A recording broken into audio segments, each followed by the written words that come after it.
Pessoal, eu vou ler um conto para vocês que eu não preparei. Eu venho lendo esse conto há muito tempo. Eu não preparei ele para leitura hoje, mas eu vou falar. Chama-se O Faroleiro Desprevenido. Quem sabe o que é um faroleiro? É o que toma conta dos faróis. Os faróis que ficam nas encostas dos mares, na beira dos mares, ou até no meio do mar, nos recifes, né? Iluminando a noite inteira, 24 horas por ano, que naquele local vários recifes, várias pedras pontiagudas estão ali e os navios devem procurar outra rota. Dali adiante encontram outro farol, eles vão se desviando, vão orientando durante a madrugada e durante o dia também, não é? Eu vou ler esse conto e vocês vão analisarem quem está certo e quem está errado. Não será eu. Não será eu. Mas no meu entender, esse soldado, ele agiu errado. Por quê? Vocês vão saber por quê. O soldado Teofrasto, homem de excelente coração, o conto chama, do mesmo livro, O Faroleiro Desprevenido. O soldado Teofrasto, homem de excelente coração, fora nomeado faroleiro por Alcebiades, né, que era o superior dele, né? Ele era um soldado, naturalmente, Alcebiades era o sargento, na expedição da Sicília, a fim de orientar as embarcações em zona perigosa do mar. Esse farol estava apagado há muito tempo e muitas embarcações batiam nos recifes e morriam, afundavam, morriam gente demais, né? Por ali, rochedos pontiagudos esperavam sem piedade os navios invigilantes, né? Desprevenidos, porque eles não sabiam, porque o farol estava sempre apagado, né? Esperavam sem piedade as galeras, os navios invigilantes, ainda mesmo fora da tempestade, quando a fúria dos deuses não soprava simbilante sobre a terra, derrubando casas e arvoredos. Os pequenos e grandes barcos eram como que atraídos aos penhascos destruidores, né? Aquelas rochas. Se o farol tivesse iluminando, jogando, eu conheci um farol desse, eu já subi num farol desse, lá em Chuí, fui com a mãe do meu filho, né? A mãe afetiva do meu filho. E é uma luz tão forte que nós não podemos nem olhar. Mas naquela época, essa luz era feita com azeite, era iluminado através de um azeite puro, que iluminava os cristais, né? E jogavam raios longe, e os navios viam, e sabiam que naquela região toda tinha recifes, eles procuravam se desviar. Eu conheci um farol desse, conversei com o sargento, né? Talvez um dia eu poste esse vídeo. Por ali, rochedos ponteados, ainda mesmo, aqui, ó, os pequenos e grandes, derrubando casas e arvoredos, e os pequenos e grandes barcos eram como que atraídos aos penhascos destruidores, quais ovelhas precipitando conduzidas ao matadouro. Quantos viajantes haviam perdido a vida e os bens na traiçoeira passagem, né? Era um farol que estava ali na passagem na região da Sicília e que deveria ser aceso. E o exército daquele país estava tomando providência de colocar ele para funcionar o mais rápido possível. E o soldado Teofrasto, né,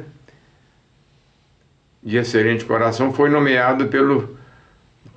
nomeado faroleiro por Alcebiades, que era o seu superior, né? Devia ser o sargento, alguma coisa assim. Quantos pescadores incautos não mais regressavam à bênção do lar, porque morriam, né? Ninguém sabia. Preservando, porém, a sorte de seus comandados, o grande general colocou Teofrasto no farol, o soldado Teofrasto, que se erguia na costa, com a missão de iluminar o caminho escuro dentro da noite, Para garantir-lhe o êxito, mandou-lhe emissários com vasta provisão de óleo puro. O servidor, honrado com semelhante mandato, permaneceria no mínimo no ministério da luz contra as trevas, defendendo a salvação de todos os que transitavam, todos os navios que passavam pelas aquelas águas escuras, né? Era ele a missão dele, que o grande general falou: você vai ter que ficar aqui, botar esse farol para funcionar, para evitar, para a gente acabar com essas mortes, com esses barcos batendo nesses recifes, nessas pedras, né? Porque o farol existe para isso, né? No início, Teofrasto desenvolveu sem dificuldade a tarefa que lhe competia. Fim do crepúsculo, mantinha a luz acesa, né? Revelando a rota libertadora. Quando os vizinhos, porém, souberam que o soldado guardava um coração terno e bondoso, né, os vizinhos sabiam que ele era um homem muito bom, de coração bom. Passaram a visitá-lo a miúde, mas eles estavam visitando ele com interesse no óleo que iluminava lamparinas, lampiões, né? Era uma vila, um pequeno vilarejo de pescador. Realmente estimavam nele a cordialidade e a doçura, mas o que realmente procuravam no fundo era a concessão de óleo destinado às pequenas necessidades que lhes eram próprias. O soldado, a breve tempo, era cercado de envolventes pedidos. Antifon, o lavrador, veio pedir-lhe meio barril do combustível para os serões da sua fazenda. Olha só, para ele trabalhar à noite na fazenda. Ele não precisava disso. Eunice, a costureira, pediu-lhe 2 ânforas cheias para terminar a confecção de algumas túnicas. Por que ela não podia fazer essas 2 túnicas nas horas do dia? Além das horas do dia. Eúbulo, o sapateiro, alegando que o pai agonizava, implorou-lhe a doação de alguns pratos de azeite, a fim de que o genitor não morresse às escuras. Se ele tivesse que morrer, era o destino dele, né? Mas que ele não fosse pedir óleo, que ia proteger as embarcações, né? Ele não fosse fazer isso. Essas pessoas não podiam fazer isso, e foram. E elas sabiam que esse óleo era para iluminar os faróis, para que as embarcações não batessem nos recifes. Eles sabiam disso. Eles agiram errado. No meu ver, Lauro de Moura Saraiva, no meu ver, eles agiram errado. Eles se aproveitaram da bondade de uma pessoa, né, muito boa, de coração bom. Mas ele largou a responsabilidade de lado e começou a distribuir óleo para todo mundo. Crisóstomo, o fabricante de ungüentos, reclamou 5 postes destinados à manipulação de remédios.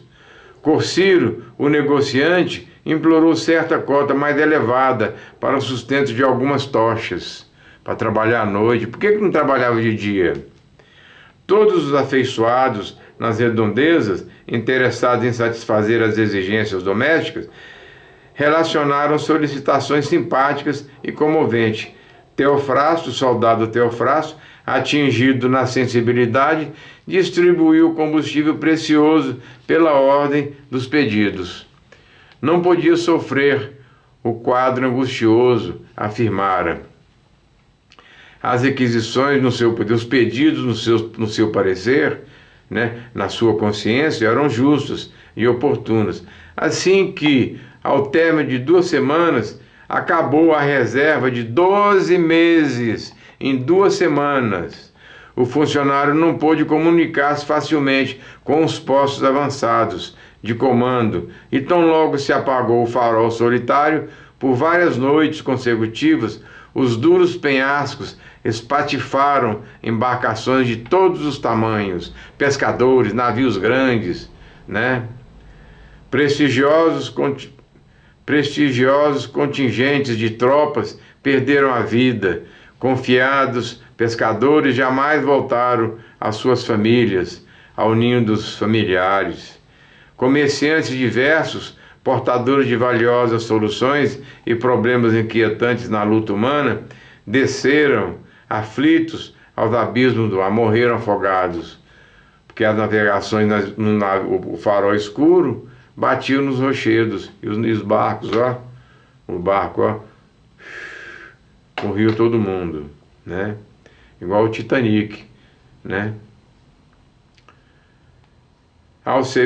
Alcebiades, naturalmente, indignado, né? Alcebiades, o sargento, né? Alcebiades, indignado, exonerou o servidor do elevado cargo, recomendando que lhe fossem aplicadas as penas da lei. Então, gente, uma reflexão para todos. Se você quer ajudar o pobre, mas você é mais pobre ainda, como é que você vai tirar o feijão seu para deixar seus filhos sem comer para alimentar os outros? Procure, peça para isso, no meu entender. Olha, eu não tenho o que eu tenho aqui para meus filhos comerem hoje, né? O máximo que ele poderia fazer é chamar um dos meninos para dividir um pouco, mas não dá tudo. E ele deu todo o óleo do farol para as pessoas. E não se pode fazer isso. As doações podem ser feitas quando tem exageros, como eu já citei, né? Quando tem muita fartura, não é? Mas o Alcebiades deixou a responsabilidade de lado e foi atender o pedido de gente que não tinha o merecimento para fazer esses pedidos, porque elas sabiam perfeitamente que se o óleo acabasse, muitos navios se espatifariam nos rochedos, nas rochas, porque o farol não deixava de iluminar. Quem não já viu um farol à noite? Viajantes de navio, já vi muitos, né? Então, é essa a minha última palestra de hoje. E vocês fiquem com essa interrogação na cabeça. Será se o Alcebiades agiu correto ou se ele agiu errado? Na minha opinião, ele deixou a responsabilidade dele de salvar vidas, muitos milhares, centenas de vidas, para acudir gente, comerciantes que queriam fazer serão à noite. Por que não faziam serões de dia? Uma pessoa que queria iluminar o pai à noite, porque não tinha óleo, se o pai morresse, foi pedido de Cristo. É porque tinha que acontecer. Esse é o meu ponto de vista, o meu ignorante ponto de vista, né? Porque eu já repeti várias vezes, eu sou um gafanhoto com sede de saber da espiritualidade, não é? Então fica esse conto hoje para reflexão de vocês. O Alcebiades falhou, porque ele esgotou a quantidade de óleo que o exército italiano tinha dado para ele, para que tinha que durar 1 ano. Em 2 semanas acabou. O farol se apagou e as embarcações voltaram a bater nos recifes. Fica aí a reflexão para vocês, não é? E fica aqui o meu pedido para as mulheres preguiçosas, para os homens que podem fazer doações e não fazem. Ninguém ajuda ninguém nessa terra. Ninguém ajuda ninguém, ninguém ajuda os pobres. É só guerra, é só mortes que a gente vê. Nós estamos prestes a assistir uma guerra nuclear, a cores e ao vivo.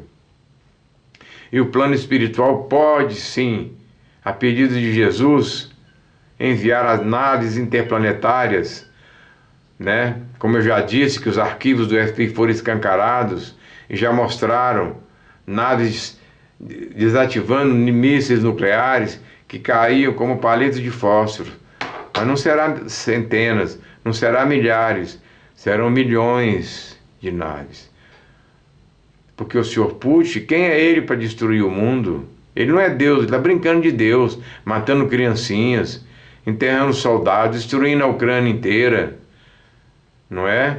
Ele será um sério candidato a habitar um mundo pré-histórico, com toda certeza, sem nenhuma sombra de dúvida, gente. Com todo respeito à pessoa do presidente da Rússia. Então, meu bom dia para vocês.